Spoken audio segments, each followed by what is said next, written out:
Luke pressed his shoulder against the cool bulkhead as the shuttle's lights flickered. He had only moments to steady his breath before the door hissed open. He stepped out onto the landing platform and looked up at the sky. The city of Arcadia floated above the desert sands, its silver towers glinting in the pale glow of distant stars. All around him, the alien guards relaxed. They believed the last human soldier had died in the final battle. Myra stood at the ramp's edge, arms crossed over her uniform. Her dark hair was tied back in a simple braid. She had watched Luke's unit fall one by one. She remembered the moment she spoke the words that echoed across every channel. The last humans finally gone. Her voice had been calm, almost bored. Now, as she saw a lone figure step into view, she felt surprise twist her features. Luke took a slow step forward. His suit bore scorch marks and dents. His right hand hung limp at his side, wounded but still functional. He paused in mid-stride, glanced around, then smiled. The smile was small, almost shy, but it spoke of defiance and hope. Myra's breath caught. She had not expected to see him alive. The guards stiffened. One of them raised a plasma baton. Myra held up her hand. She had orders to capture any survivors. She wanted proof that humans could die. She wanted to show her superiors that she had done her duty. Yet now something changed in her chest. She could not order a strike. Luke stepped off the platform. The wind from the city's anti-grav engines brushed his face. He walked toward Myra with steady resolve. Each footfall sounded loud in the silence. Myra felt the ground shift beneath her. The world she knew, where humans were extinct, seemed to tremble. Myra looked away, then back. She searched Luke's face for pain or fear. Instead, she saw calm strength.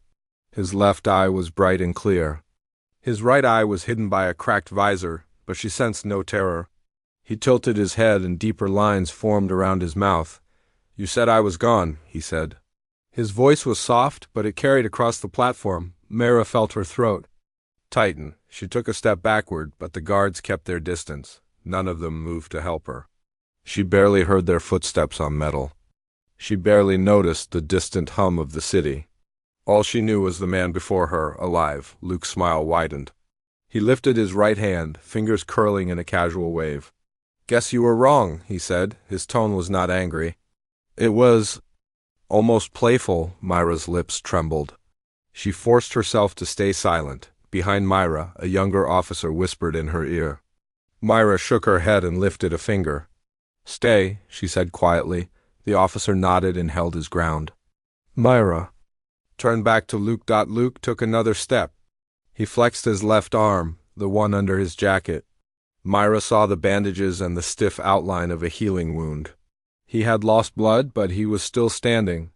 She looked at his boots, scuffed and worn. She remembered the stories of human resilience. Mistakes, they said. Flaws. Now she saw a man who would not stay down. Luke stopped a few feet away. He raised both hands in a peaceful gesture. "I come in peace," he said. Myra blinked. She lowered her hand from her holster. She swallowed hard and forced out a question. "Why are you here?" He looked up at the floating city. The metal plates under his feet gave a low hum. A small breeze stirred loose sand around the landing pad. He closed his eyes for a moment and then spoke. "I want to see the truth with my own eyes. I want to know what happened to our people." Myra's heart pounded. She heard a faint crackle over the coms. The commander's voice came through her earpiece. "Report?" the voice demanded. Myra pressed her hand to the control panel at her waist. She switched to override. She steadied her voice. "Subject confirmed alive," she said. "Brace for orders." Luke's eyes widened. He took a step back. Myra felt shock at her own words. She had betrayed him with her voice. She had called for reinforcements before she realized it. She pressed a finger against her earpiece. She cut the channel. The commander's voice died. Myra exhaled. Luke studied her carefully. "You saved me," he said softly. "You cut me loose when they had me locked down." Myra remembered that moment. She had hesitated. She had watched the tendrils of the capture net retract. Then she had released it. Myra held his gaze. She swallowed again.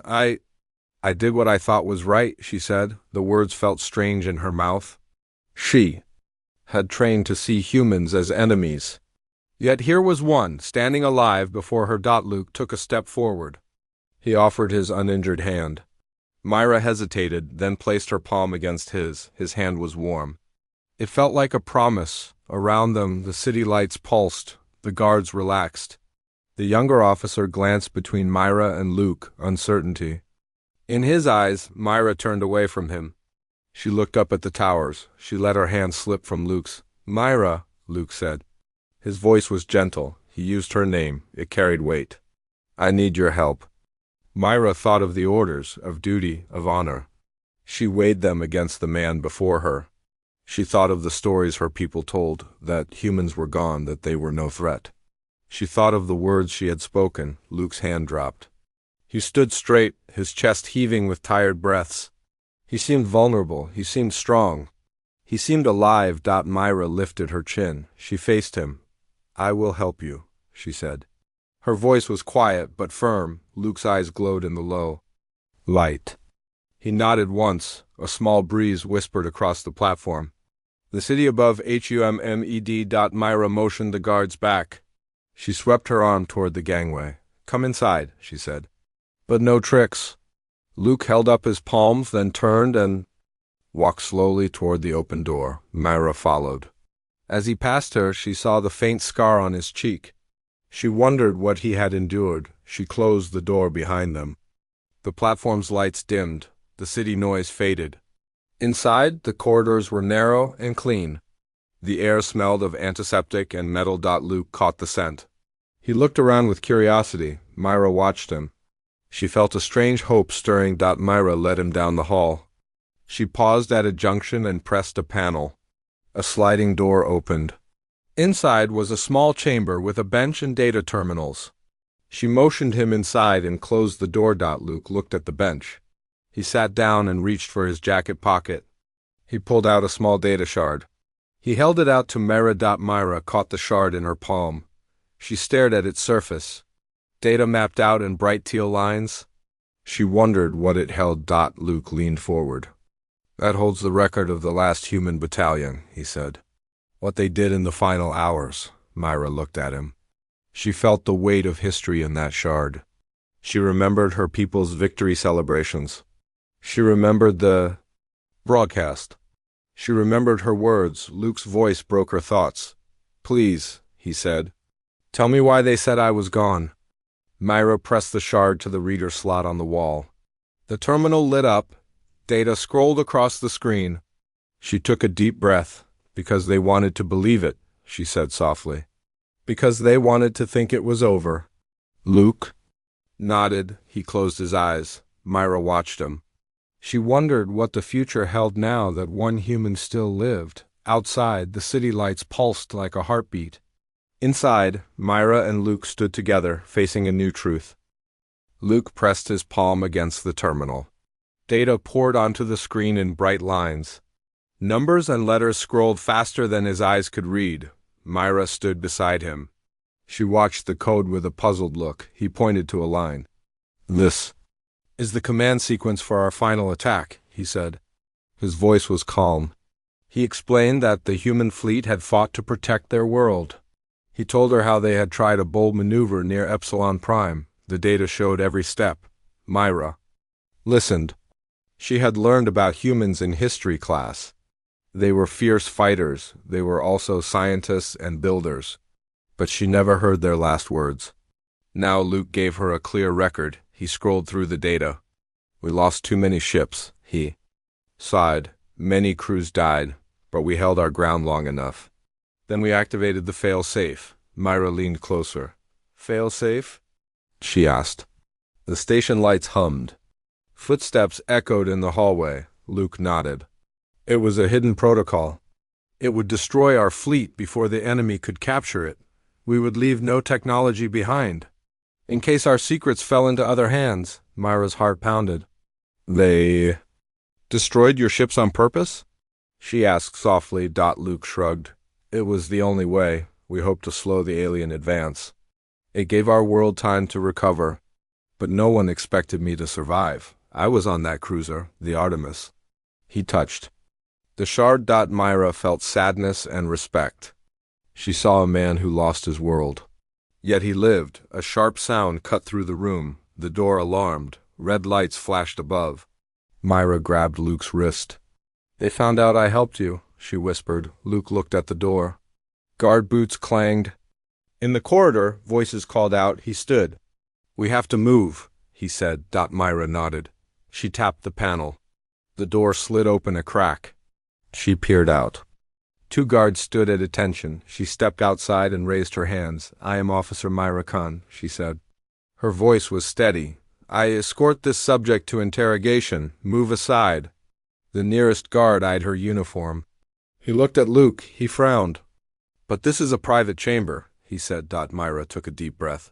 Orders from the commander. He wants a full report. The guard hesitated. Myra forced calm. She must keep Luke safe.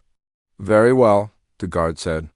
He motioned them down the hall. Myra closed the door. Luke followed. She put a hand on his arm. Stay. Close, she said. They walked quietly. Myra struck a key on her badge. The light on her collar glowed green. She passed through 2 more doors. They climbed a short stair. Myra led him to a small elevator. The elevator hummed. The doors slid shut. They rode down to level 2. The station's core level. Corridors branched in every direction. At the elevator exit, Myra tapped her badge again. She held the shard. It glowed as if alive. Where are you taking me? Luke asked Myra. Bit her lip. She did not trust the interrogation cell. It was guarded by soldiers, but she had no choice. To the command deck, she said. I will speak with Commander Zara, then we will decide what happens. Luke nodded. He stayed calm. He still held hope. They walked side by side. Myra felt tension grow. Guards passed them and saluted. No one spoke. At the entrance to the command deck, 2 tall guards blocked the way. They wore black armor. Myra stopped. One guard said, Officer Khan, the commander will see you in her office. No more. Myra stepped forward. I request a moment to deliver my prisoner. The guard did not move. Myra looked to Luke. She whispered, Be ready. He nodded. His injured arm hung loose. His left arm was free. Myra raised her chin. Commander Zara wants this human alive, she said. I will bring him. Stand back. The guard looked from Myra to Luke. He saw the data shard in Luke's pocket. He frowned, then he stepped aside. The other guard did the same. Myra and Luke entered. The guards closed ranks behind them. The command deck was vast. It glowed with holoscreens showing ships, stars, and worlds. Officers moved at consoles. The air smelled like ozone. A low hum filled the space. Zara stood at the center. Her silver uniform gleamed. She did not turn when they entered. She faced a massive map of the sector. Myra led Luke forward. Zara's voice was calm. Lieutenant Khan, you have my report? Myra bowed her head. Yes, Commander. I have the human. As ordered, Luke stepped forward. He stood tall. Zara at last turned. Her eyes widened. For a moment she did not speak. Then she raised a hand. Remove his restraints, she said. The guards unclipped a small collar and cuffs from Luke's suit. He rubbed his wrist. Zara walked to him. She studied his face. You are the first human I have seen in my life, she said. Luke's gaze met hers. Yes, ma'am. Zara motioned to a chair. Sit, Luke obeyed. He sat. Zara took a seat across from him. She folded her hands. Lieutenant Khan tells me you saved yourself from the Artemis. Then you survived alone for 400 years? Luke shook his head. Not 400. 200. My suit kept me alive. I drifted until I found this station. Zara frowned. You drifted for 2 centuries? Luke nodded. I was in stasis. I woke when this station passed overhead. I sent a distress beacon. I lost consciousness again. Today I came here. Zara tapped her chin. Lieutenant Khan says you showed no sign of madness. You function well. Luke smiled. I kept learning. I adapted. It took time. Zara rose. She stood behind her chair. She paced slowly. Your people hid their technology? That data shard gives us insight? Maybe we can learn new engineering. Maybe we can rebuild what humans once had. Luke looked at the floor. My world is gone. It died before I drifted. I have no home. Zara paused. She looked at him. Then you must adapt here. You must serve the Sylvan Empire. She waved a hand. Prove your loyalty. Help us find lost human. Tech. Luke raised his head. His eyes glowed. I will not serve those who hunted my people. Zara's lips curved. She crossed her arms. You were hunted by many, but not all. You may choose your fate. Myra stepped forward. Her voice trembled. Commander, he saved my life. He saved the station. We can learn from him. Zara looked at Myra. Then she turned back to Luke. I will grant you a choice. You may join me openly. Or you may leave. Luke's gaze drifted to the window. He saw stars and the shattered world below. After a moment he spoke. I will help you, but only to seek the truth. And only to restore. My people. Zara studied him. She weighed his tone. Finally she nodded once. So be it. Myra exhaled. She relaxed slightly. She stood beside Zara. Luke rose from the chair. His joints creaked. He stretched his arms. He felt the gravity of new duty. Zara turned back to the holomap. Then let us begin. Lieutenant Khan, arrange quarters for him. And guard duty, Myra saluted. Yes, Commander. Luke bowed his head to Zara. Thank you. He left the command deck. With Myra at his side, the door closed behind them. Outside, the station lights blinked in the dark. Myra turned to him. We have much work to do, Luke nodded. We do. Together they walked down the corridor. Each step echoed hope for a new dawn. Luke woke before dawn. He stood by the viewport in his small quarters. Through the thin window he saw stars and the black curve of space. He remembered Earth's blue skies. He missed the sound of wind and trees. He took a deep breath and prepared for the day. Myra entered quietly. She carried a tray with a simple meal. Luke turned and smiled. Thank you, he said. She set the tray on his desk and left. He watched her leave, then ate slowly. The food was bland but enough to fill his stomach. Moments later, a chime sounded. He tapped his cum. Myra's voice came through. They are ready for your briefing. Meet me in the hall. He nodded and stood. He left his room, locking it behind him. The corridor was dim. Lights glowed on the walls. He followed Myra to a large training area. It was empty now. At one end lay weapons and gear. At the other were holoprojectors and exercise mats. Zara stood. In the center, she wore her uniform. Two instructors waited beside her. Lieutenant Khan motioned him forward. Zara's voice was calm. Luke, you will train with our best soldiers. We need to test your skills and learn your tactics. She paused. You will begin today. She stepped aside. Instructor Haro will lead. Instructor. Haro, a tall man with broad shoulders, smiled.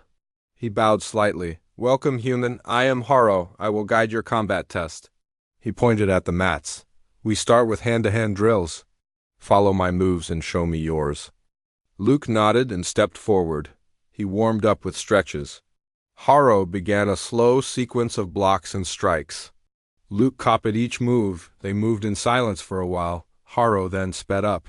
Luke kept pace. After 20 minutes, Haro stopped. He looked Luke in the eye. You are strong, human. Quick to learn. Now we test weapons. Haro led him to a rack of training blasters. He handed Luke a light weapon. Haro fired at a target. The blast left a mark on the wall. He gestured for Luke to try. Luke aimed and fired. The shot hit near the center. Myra watched from the side. She nodded. Haro clapped. Well done. But can you handle our drones? He pressed a control. Small flying drones rose from hidden slots. They buzzed around the room. Haro grabbed his blaster and fired at a drone. A blue bolt struck true, and a drone spun out of control. Luke raised his weapon and fired before the drone moved twice. It cracked and fell. He fired again, and another drone collapsed. In minutes he had taken down 6 drones. Haro lowered his weapon. You have skill, Luke, but true combat is more complex. He waved off the drones. They powered down and landed. Zara stepped forward. Luke, I want to see your own combat style. Show us how humans fought in the old days. He turned to her. If you agree. Luke closed his eyes. He remembered his training on Earth. He remembered the old barracks and the drills at dawn. He stepped to the center of the mat. He raised his hands and moved into a stance. Zara and the instructors watched quietly. Luke moved his feet with purpose. He struck an imaginary opponent with precise jabs. Then he spun and delivered a sweeping kick. The movement was fluid and confident. He dropped into a crouch and rolled forward. Haro nodded. He joined in, matching Luke's roll and evasion moves. They fought slowly, then faster. Luke sensed Haro's intentions. He responded with blocks and counters. After they stopped, Haro crouched and touched the mat. This style. It is centered on balance and speed. It is different. It is efficient. He looked at Zara. He has a gift. Zara studied Luke. Indeed, Zara stepped closer. Luke, tell me more about this style. Teach it to our soldiers. He took a breath. He looked at the walls lined with holo projectors. I can show you the old training manuals. Then we can adapt moves for your people. Zara nodded. Myra approached. Commander, security report. A group of traders requests docking permission. They claim to have salvage from Earth. Zara frowned. Bring them here. We will see what they have. Myra left. Luke looked at Zara. May I ask a question? Zara gestured. Of course. Why do you train me? Why do you seek my people's ways? Zara paused. Our history books say humans were animals. You show me discipline and honor. I want to know the truth. Luke nodded. I will teach you what I can. Later, Luke and Myra walked the station corridors. She carried 2 small data shards. These are from the traders, she said. They found them. On a wreck near Rhea Station, she tapped on her pad. The traders say the shards contain human maps and tech specs. Luke nodded and took the shards. He held them close to the pocket reader on his uniform. The reader beeped and scanned. Data streamed onto his pad. He looked at the maps of star routes and resource zones. Some systems he recognized as old human colonies. Myra watched him. What do they show? Luke smiled. New worlds, places my people left behind. We can travel there. Myra's eyes lit. You think we could explore them? He leaned in. Yes, some planets are rich in minerals. Some have lakes and forests. Humans once settled there. Myra exhaled softly. They walked on. The station tunnel curved. Lights pulsed slowly. Luke turned. To Myra. What will happen to me? Myra thought. You keep teaching us. You help us train. We will learn from you. He nodded. And when I find other humans? Myra hesitated. I will help you go after them. He smiled and placed a hand on her shoulder. Thank you. They reached the docking bay. 2 small ships waited. Traders disembarked, carrying crates. Myra and Luke watched as crates opened. Inside lay tools, jars of soil, and small machines with human writing. The trader captain stepped forward. He bowed. Honored officers, we offer these goods in trade for safe passage and a share of profits. Zara's voice came from behind. I accept your offer. But first, share the tech specs with our scientist. The captain nodded eagerly. Myra and Luke followed Zara to a lab. White walls, bright lights. Scientist crews waited. Zara introduced Luke. The scientists bowed. Luke handed over the shards. They loaded the data into the central console. As the data processed, lights flickered. Schematics of engines and energy cells appeared on large screens. The scientists murmured in excitement. Myra glanced at Luke. He looked proud. Zara crossed her arms. With this data and Luke's skill, our empire will grow stronger, but we must be cautious. We do not want our rivals to learn this too soon. She looked at Luke. Are you ready for this task? Luke nodded. I am. That night, Luke returned to his quarters. He sat by the window and stared at the stars. He thought of Earth's green fields. He thought of other humans. He thought of his role here. He felt hope. Myra entered silently. She offered a cup of tea. Luke accepted. Thank you, Myra, for everything today. She smiled. You did well. Our soldiers respect you now. Even Haro said you are a legend. Luke shook his head. I am just a man. But I will do my best. Myra nodded. And we will help you. They sat in silence. The station hummed around them. Luke looked at Myra. We will succeed, he said softly. Myra agreed. Yes, we will. Together they watched the stars. Each light was a world waiting to be found. Luke woke to the soft hum of the station. He stretched and checked his cum. Charts of old human worlds blinked on the screen. Today he would lead an expedition to the nearest colony world. Myra walked in carrying a datapad. We are ready, she said. Luke nodded. Let us go. They entered the shuttle bay. 7 soldiers waited. Haro stood among them. He saluted. Ready, human? He asked. Luke smiled. Yes. They boarded the shuttle. Myra took the pilot seat. Luke sat beside her, reviewing maps. The shuttle doors closed. Engines roared. They launched toward the black sky dot. As they flew, Luke pointed at the stars. Here is the human colony world called New Dawn. It had green forests and lakes. Myra watched him. She saw his eyes shine. After hours of flight, the shuttle neared the planet. Blue and green swirled below. Myra guided the shuttle to a clearing in a rocky basin.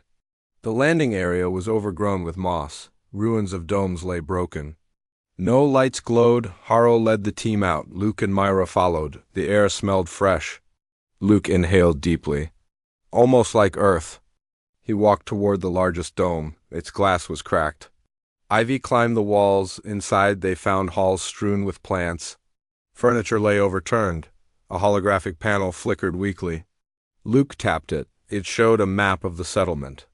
The date? 2 centuries ago, he frowned. No recent activity? Myra studied the panel. Perhaps the colony fell long ago. Haro scanned the room with his weapon. Hostiles unknown. Stay alert. They moved deeper. Luke found a small workshop. Tools lay on benches. He touched a human wrench. It felt familiar. He held it like a relic. Myra tapped her pad. Sensors detect movement ahead. She pointed down a corridor. Shadows shifted.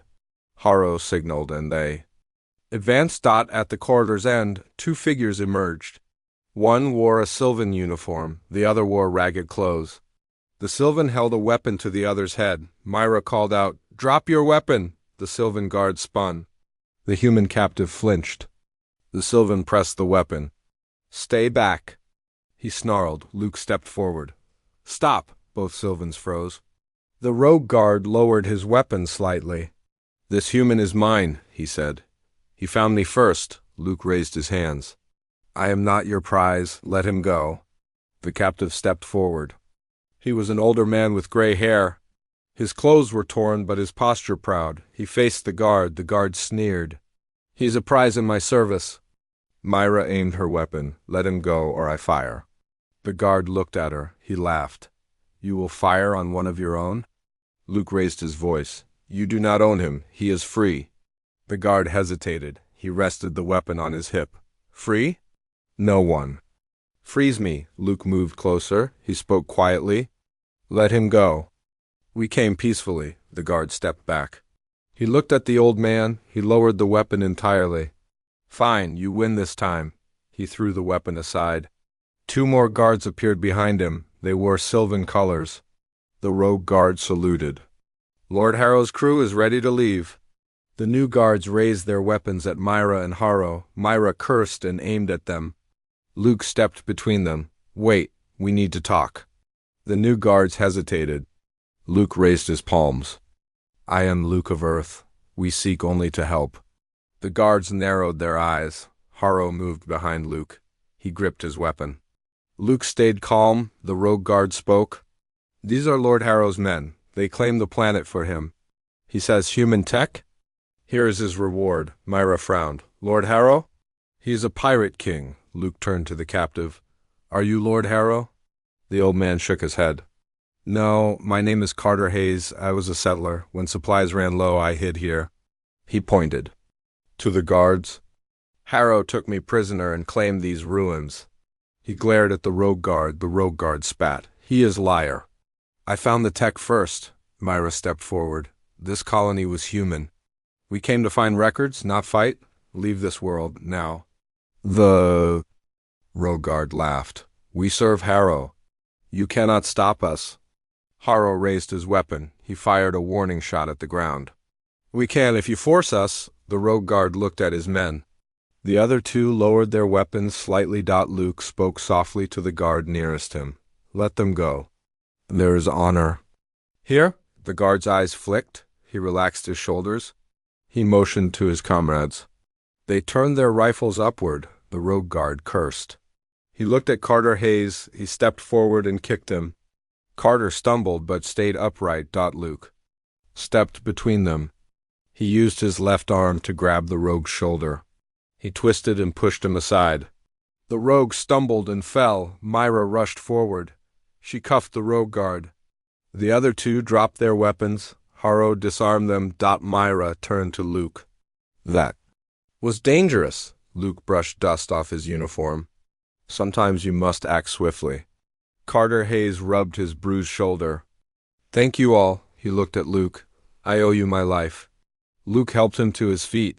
Myra bound the two other guards. She tapped her cum. Station, this is Khan. We have 3 prisoners. Proceed to extract. She ended the call. Haro checked the perimeter. No more hostiles. Myra nodded. Let us search the colony. They led Carter Hayes through the ruins. He told them stories of the settlement. He showed them a hidden vault beneath a collapsed dome.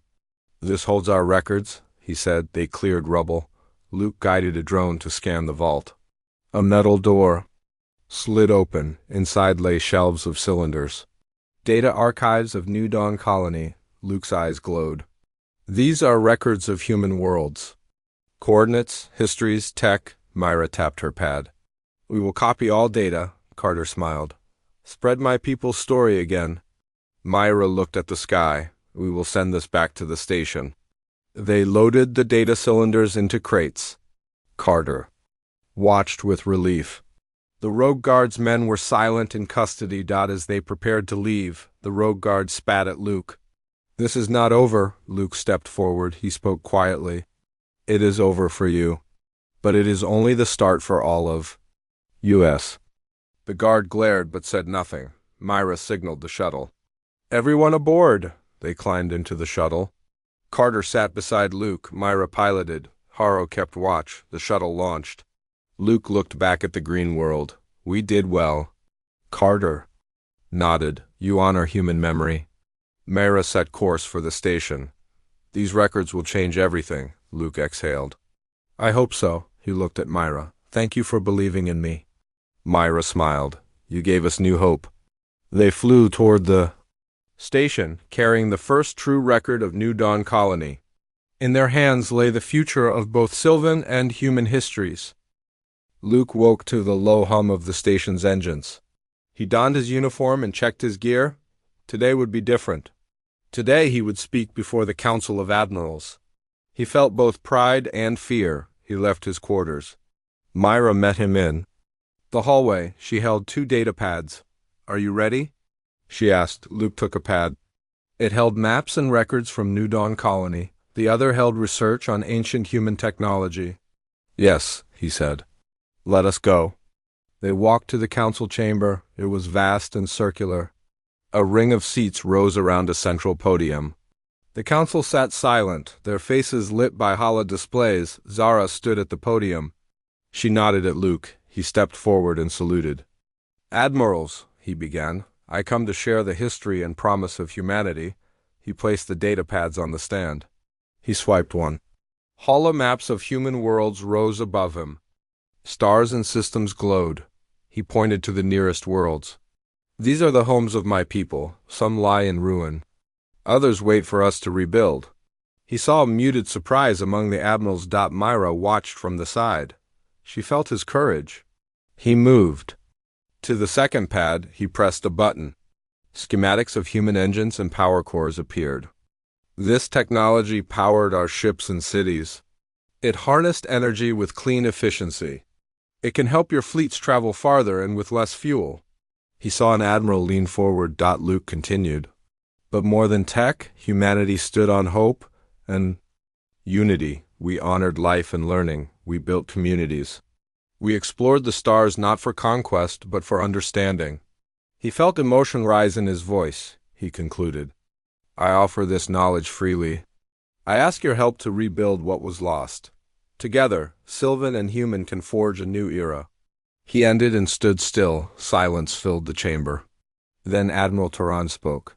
Your words are moving, human. Your people's legacy is rich, but why should we trust you? Luke took a breath. Because I stand before you alive. I carry no weapon but my heart. I seek only to remember and rebuild. The council murmured again. Zara stepped forward. These records prove his words, and his loyal actions speak for themselves. I support his request. She turned to the council. We have tested him. He has proven his honor and skill. Another admiral rose. If we accept his help, we must guard against danger. His people's tech could be used for war, Luke nodded. I will teach them only peace. And progress? Myra placed a hand on his arm quietly. The council conferred. At last Admiral Turan spoke. We will form a Human Sylvan Institute. It will preserve human culture and develop technology for the good of all. We'll begin on the station. Then expand. Luke's heart soared. He bowed. Thank you. Zara nodded. Your name will echo in history. After the meeting, the council chamber emptied. Myra and Luke walked out into the corridor. He exhaled. I did it. Myra smiled. You were true to your word. He looked at her. And you believed in me. She bowed. Slightly, always. Over the next days, the institute formed. Luke worked with scientists and engineers. He taught trainees human language, art, and philosophy. He walked the station's gardens with Myra. They planted seeds from Earth. Green shoots broke through dark soil. Zara visited often. She listened to lectures and watched progress. She saw Sylvans learn to appreciate human creativity. She felt pride in their shared work. One evening, Luke stood by the window. He watched a shuttle depart for Old Haven, another human world. He thought of Carter Hayes. He thought of other survivors. Myra joined him. He handed her a small seedling in a pot. From home, he said. Myra cradled the pot. She placed it on the windowsill. The young plant reached toward the light. Luke looked at her. Thank you, Myra, for everything, she smiled. Together we've done more than survive. We've begun to live again. Luke nodded. He watched the stars. Each light was a future waiting to grow, and on that station, among Sylvans and humans, a new dawn rose.